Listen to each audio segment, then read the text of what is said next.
নমস্কাৰ বন্ধুসকল, চেনেলত গুৱাহাটীলৈ আপোনালোকক স্বাগতম জনাইছোঁ।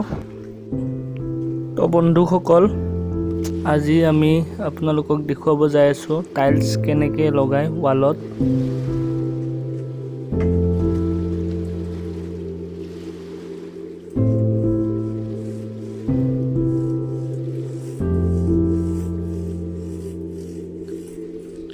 ৱালত টাইলছ লগাবলৈ বিশেষ বস্তু একো প্ৰয়োজন নহয়।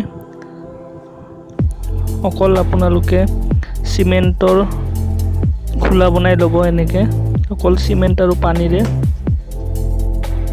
বাকী অন্য একো ব্যৱহাৰ নহয়।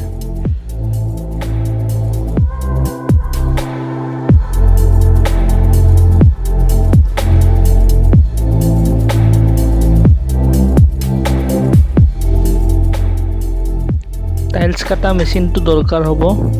টাইলছ কাটিবলৈ কিছুমান টাইলছ ডাঙৰ সৰু ক'ৰবাত মিলাব লগা হ'লে কাটিব লাগে।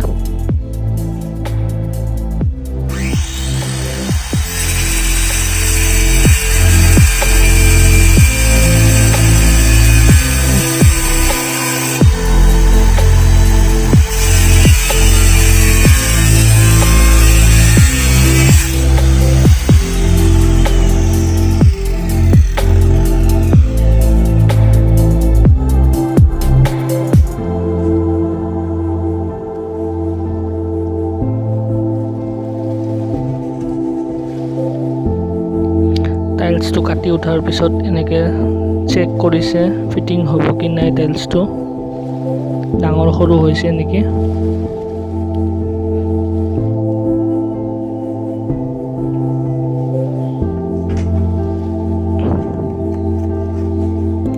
তাৰপিছত এনেকৈ খোলাটো লগাই ল'ব। টাইলছটো ৱালত আঠা লাগিবৰ কাৰণে এনেকৈ চিমেণ্ট আৰু পানীৰ যি খোলা বনাইছিলে সেইটো লগাই ল'ব।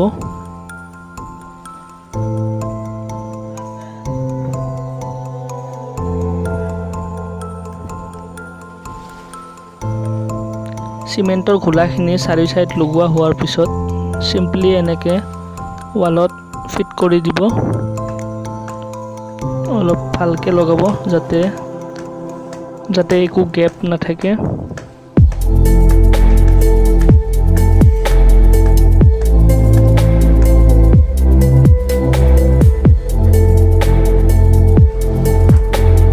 টাইলছটো লগাই উঠি এনেকৈ অলপ লাহে লাহে কোবাই দিব যাতে ভালকৈ লাগি ধৰে।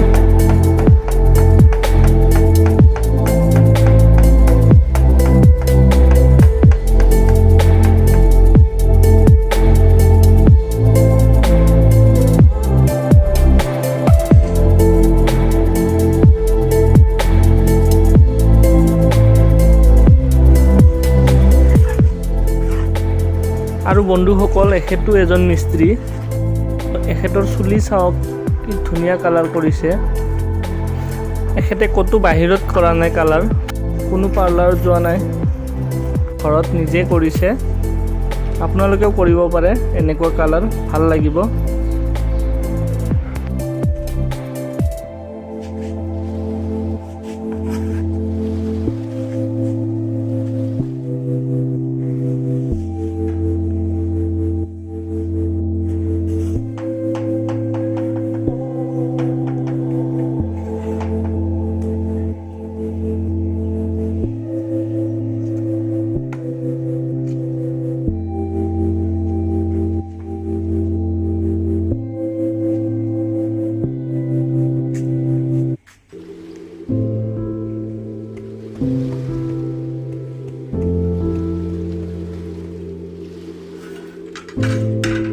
ভিডিঅ'টো সম্পূৰ্ণ চোৱাৰ বাবে ধন্যবাদ। যোনসকলে আমাৰ চেনেলটো ছাবস্ক্ৰাইব কৰা নাই, ছাবস্ক্ৰাইব কৰি ল'ব। Thank U.